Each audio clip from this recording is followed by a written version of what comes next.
Достар, мен жаңа Дарикорнның адам сөзі ауыр екен дегенге видео түсірдім.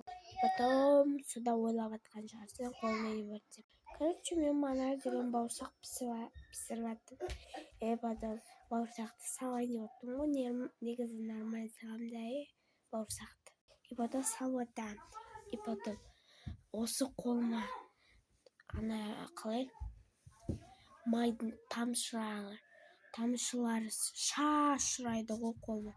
И потом мен жылаған жоқпын, шынымды нан ұрсын, шынымды айтайын, жылаған жоқпын. Ай дедім дұрыс. И потом деген осылай істеп қойдым. И потом баняға түстім ғой мен. И сонда деген мен баняға түстім. И потом шашымды жинап аттым. И сонда деген мына терілерім алынады ғой, жарылып. Кәдімгі терілерім алынады, и потом ауырып тұр. Енді мына осылай байлап қойдым мен, ертең де сабаққа осылай барам.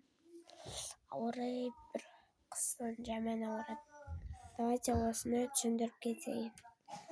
Всем люблю, пока, лайк басып, подписка істеп, көп просмотр жинаңдар, стримлерға берші. Всем пока!